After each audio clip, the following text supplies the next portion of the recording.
Hi guys, it's Oxy the Virgo here. Welcome back to my channel. And today I want to share with you guys how I have successfully transitioned my 1-year-old baby girl from co-sleeping with us to sleeping independently in her own crib. So let's get started. So before having our baby, I guess during my pregnancy, me and my husband, we've always spoke about our baby sleeping by herself in the crib, and we were like, yeah, no matter what, she's not gonna be sleeping with us. We're just gonna put her in the crib right away and she's gonna sleep there by herself, and we're not gonna be developing this, I guess, like bad habits of her sleeping with us, right? So it was all fine and dandy before you have the baby, but whenever you actually have a baby, the story changes completely. And in our case it was the same. So we were like, everything changed completely basically.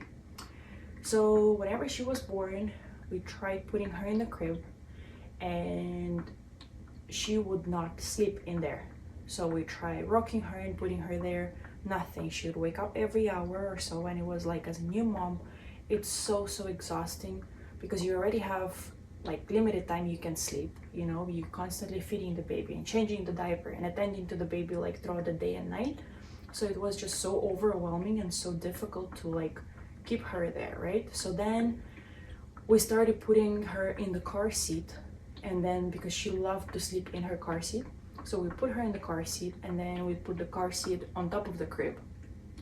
So that was a little bit better. She would sleep there for like a few hours, but it still was not as successful because I was kind of getting worried, making sure that she's okay there and she's comfortable, and you know, like that she's not hot or cold or whatever, like, you know, like all these things. Basically you just worry so much when you have a newborn baby.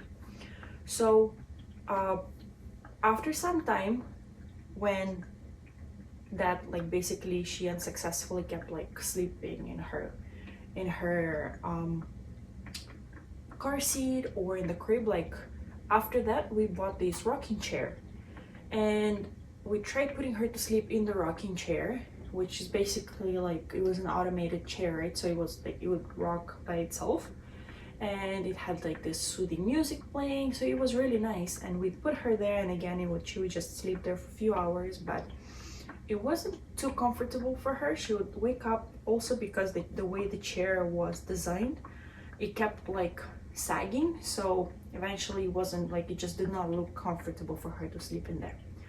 So one day we were taking a nap and we decided to put her with us in bed to take a nap with us. Oh my god guys, she slept so well. Her nap was like 3 hours, I think. She slept really well, and that was like, I think that was like maybe when she was about 2 months old, I would say. Yeah, I would say 2. So she slept so well, and since that moment I told my husband, look, I think we're gonna have to put her in bed with us, and then we're just gonna deal with the consequences when it comes, you know, because she sleeps so well in bed, and it was just like a game changer. So from that day on, we were putting her in bed with us, and she would sleep like a baby, right? She would sleep so well. She was comfortable with us in that bed. And so much so that we ended up switching our mattress because we had a queen size mattress and it was just not working out, the size of the mattress. So we ended up buying a king size mattress so all 3 of us would fit in our bed. But she was sleeping really well in there. She was still waking up at night because she was getting hungry, but the moment you give her the bottle, she goes back to sleep like without any hesitation or anything. Sometimes she was even still sleeping while she was sucking on her bottle, you know, so she wouldn't even open her eyes, she would just open her mouth. So that was working out really well, until one day when it was actually fairly recent, because now she's 1 and she's very active. So the way we were putting her in bed with us is like, it wasn't in between us, it was actually on the edge, like next to me, next to my side, but we were putting blankets there so she wouldn't climb over, and we were blocking it with her crib. So we actually were putting the crib like against our bed, so there was no room for her to go anywhere. And it was working out really, really well until one night I woke up because I heard her crying. And when I looked next to me, she was not in bed next to me, and I freaked out, guys. I was so worried for her. We looked and she fell off our bed. She was on the floor crying. Thanks God she wasn't hurt or anything. She's fine. Everything is good. But it's just, I think it's just a scare. Like she was probably just scared, like because she fell. It was like, I think she was still half asleep probably. She didn't really realize what happened to her. And I got so worried from that moment on because she fell where our legs are. So it was really, really odd, which means like she moved a lot throughout the night, and usually I felt her. So if she would sleep next to me and I should move, or like she'd kick me, I would wake up right away and like check on her, or if she makes any noise for that matter, I would like touch her or readjust the position she sleeps in, or give her the passy, or whatever the case is. But I stopped feeling her, so that was like so weird. And she fell from one spot where we did not even think that she would go all the way there, and then she'd end up falling from there. So since that night I was like, okay, we need to do something about it, because it's becoming a safety hazard for her to like sleep with us in bed, you know, like as much as I enjoyed it, it was not safe for her to do that anymore. So that night we decided to maybe prove our bed a little bit more, and we've put, like, my husband built this mountain of pillows and blankets where our feet are. So she would, like, there was no way for her to possibly climb over that. And we put a bunch of pillows, a bunch of blankets on the floor, so in case she decides to escape the bed again, it would be like a soft fall for her, you know. And what do you guys think? I wake up in the middle of the night. This child, listen to this time she learned to reverse. So she was basically hanging off the bed, but she was going, like, she wasn't just like jumping off the bed or anything. Like, she actually turned around and she was getting off the bed like with her back, like she was like, her belly was on the bed and she was like climbing down, you know. And the only reason why she started crying is because her feet were not touching the ground. So it was like maybe this, no, like not even, like maybe this much of the floor, and she was not certain that there is something there, so she wasn't feeling the cushion under her feet. That's why she started crying. Oh my goodness, since that day we were like, how did this baby escape? We blocked everything, like in our feet. Again, I didn't feel her at all at night, and like I think the only way for her to kind of slide through was between my legs and the mountain that was built. But even that, like, I don't know how she did it. I really have no idea, because it did not look like she climbed over anything. So she must have like walked next to it or something and decided to, you know, go out for a walk or something in the middle of the night. So yeah, since that day I was like, that's it, no more, that's not happening anymore. We're not gonna even try. We're gonna do whatever it takes us to transition this baby from sleeping with us to sleeping on her own in her crib, where it's safe for her and there's no headaches for us. And so we did. So the first day we basically, so the mattress in this crib was actually higher, because we were using this as a diaper changing station, right? And then, so my husband ended up dropping the mattress to the lowest setting, or I guess lowest position possible in this crib. And the whole day, like throughout the day, would put her there. First she was like a little bit worried and uncomfortable in there, you know. She was like, okay, like what's going on here? She was confused. So we put her there, and I would be like, hey, like this is your bed now, you know. I'll be telling her, like, her name is Elena, but we call her Lenny, right? So I'll tell you, this is Lenny's bed, and mommy and daddy are gonna sleep there. That's mommy's bed, and this is Lenny's bed. So I would keep telling her that throughout the day, like, as much basically as possible. And then we put her there and we put her together with all her stuffies. And then you say, hey Lenny, okay, play with your stuffies. And they will tell her like, hey, show mommy and daddy how you sleep. And then she'll put her head down and be like, oh, good job, you know. So we'd kind of like encourage her and give her that assurance that it's okay for her to feel good, like that's her bed now and that's where she's going to be sleeping from now on. So the first day, when the evening came, we did her routine. My husband gave her a bath, and then I basically put her PJ and everything, and I rocked her. So we kind of made this crib a little bit cozy. We put the blankets there and everything, so it was a little bit nice and warm for her in there. And so the usual, we gave her milk, and then I rocked her to sleep. And then whenever she fell asleep, I put her in her crib. So the first night she woke up a lot, and I sort of like anticipated that, but like I was so worried for her to sleep, for her sleeping with us, that I was prepared for whatever it took for me to transition her.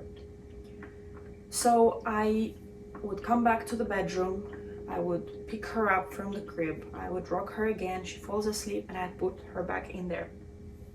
Do not give up at this time, guys. Like, do not fall for it. Don't think like, oh, that's it, she doesn't like it there. No, it's just the beginning steps. It's just because the baby is like, it's sort of confusing for them, you know, like how come I was just sleeping with my mommy and daddy in bed and it was warm and cozy and I had that body to body contact, and now I'm here by myself, you know. So they just getting used to it, but please like do not get discouraged by that, you know. So keep being persistent. So I kept like, that's what I kept doing. Like, she was waking up every 2 hours, I think, like 2 to 3 hours that first night, and I would come back again. I would like, by coming back I mean like that's the time we didn't go to sleep yet. So I'd come back to the bedroom again, I'd rock her, and I put her back in the crib. And then whenever we went to sleep, I would hear her crying, or kind of hear that she was awake. So I would get her up, like I would pick her up from the crib, I'd rock her. And so I basically kept doing that throughout the night. And that was like, maybe she woke up 4 or 5 times, you know, something like that. So it was basically a lot. Like, she kept trying wake up and wake up and wake up, but it was fine. Like, it was okay. In the morning she woke up and it was the same thing. That the second day we did the same, but this time she showed more interest. So during the day she would actually come to the bedroom and she'd point at the crib for her to go in there and like sit there, and she'd lie down and she'd play with her toys in there, you know. So she was feeling a lot more comfortable with it already. And the same, we kept telling her, this is Lenny's bed, that's where Lenny sleeps, and that's where mommy sleeps, you know. Mommy's close to Lenny, so that's Lenny's bed. So we kept going at it basically. So the second night it got better. I believe she only woke up like once or twice that night, and I think the only reason she really woke up because it was hot. Like, I covered her with a blanket, like I covered her feet with a blanket, and I think she was feeling hot, so she woke up because she wasn't too comfortable. But as the days went on, she loved it there. She sleeps most of the nights now. She sleeps throughout the night, and mind you, like that only like it didn't even take me a week. Like, a week would be a full transition to where the baby is fully comfortable in the crib. But it took me like maybe 3 or 4 days from where she would only wake up once because she was hungry at night, and then I would feed her and I put her back there, you know. So it wasn't a whole lot of time for me to do it. It was almost like she wasn't that comfortable sleeping with us or something, you know. Like, she actually enjoys sleeping in her crib now, and she feels so comfortable there, and she like hugs her bear whenever she sleeps. So it's like the cutest thing, and yeah, it's like totally worth it.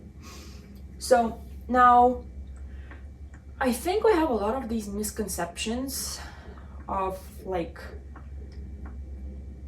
you know, how at first like, oh, we shouldn't put them in the bed with us, and it's like not good for them and not good for us. And okay, so let's talk about let me tell you some pros and cons of baby sleeping with you or baby co-sleeping, right? So pros, definitely peaceful sleep for parents and for the baby, especially when you're a new mom with a newborn baby. You know how exhausting and overwhelming the whole thing is, right? You're already spending so much time with the baby and you get lack of sleep. You're so tired throughout the day, and even at night you don't get much sleep. So it's just like a constant sort of like this endless cycle that you're in of like lack of sleep and tiredness, right? So of course, the moment you put your baby to sleep with you and the baby sleeps through the night, it's like, come on, how much better does that get, right? At least you get that sleep and you feel so much better in the morning and throughout the day. So that's definitely a good thing there. And comfort for the baby, right? Because I guess they feel that the parents are nearby, that mommy and daddy are there, it's safe, it's warm, it's cozy. So yes, definitely. An interesting fact I read somewhere is that actually apparently it boosts their self-esteem whenever they sleep with the parents. So apparently it helps the babies in their development, and then they end up like being a lot more self-confident. I'm not sure if that's true or not, but that's what I read online once. And cons, definitely no privacy for the parents. It was like baby and my baby's here, and you kind of like, come on, let's admit it, you're a mom, your baby's next to you, like how can you even feel sexy, right? there's not no feeling sexy there whatsoever. You're just like, okay, I'm gonna be here all warm and cuddly with my baby next to me, and that's it, right? Sorry husband, like you can sleep there by yourself. So there's no intimacy, none of that whatsoever. And not enough space too, actually, because you end up, like in our case, right, like we switched the mattress for the baby because on the queen size mattress it was so tight. It was like really tight for me, but then when we changed the size it got a lot better. Like we had a lot of space for all three of us to sleep. But it just got to the point where I was so worried for her safety that it was just like, okay, I know that I love to sleep with her and she's always there by my side, and I don't feel worried about her, but whenever it becomes like that, like it's not safe for her anymore because now she's like roaming around everywhere, then yeah, like we had to do something about it, you know? And now after we did it, it's like, oh my god, what a relief this is. Because like the first few nights I was actually a little bit still, like I would listen to her, like make sure she's okay, and like, you know, I didn't sleep deeply. But like a few nights after that I was just like, you know what, she's fine. If she's not fine, she's gonna cry, she's gonna let me know, and there's no way of escape from this crib. Like even if she gets up, it's just like her head is slightly like sticking out, but there's no way for her to like trip over or like jump out, nothing. Like there's no, like she can't climb anything. It's just so safe for her. And the blanket that we cover her with, like sometimes it's only in her feet. Plus she's a big baby now, so she's not she's not gonna just put a blanket on her face, like, you know what I mean? She's not a newborn baby anymore, so that's not a hazard anyways. And she feels hot majority of the nights, so we don't even bother putting a blanket on her. And she has her stuff is there, so she's just so cozy now, and I have good night's sleep because she sleeps well, and it just gives me such a peace of mind that I could like sleep next to my husband, you know, and have our own intimacy and privacy there without the baby being like in the middle or right next to me where I can't basically move or do anything in bed. And yeah, so highly recommend to do that, guys. Don't be afraid. It might be a little bit challenging, but it's completely worth it, because remember, again, it's your baby's safety, and it's just gonna give you peace of mind, and it's gonna give you that kind of like feeling that, okay, my baby is good, you know, she's there, she's sleeping, she's not gonna fall, nothing. Like, she's okay. And with that, knowing that, you're gonna be fine too. And yeah, I hope this video was useful for you guys. I hope you transition your babies well from co-sleeping with you into sleeping in their own space in their crib. And yeah, until next time, thanks for watching. Bye.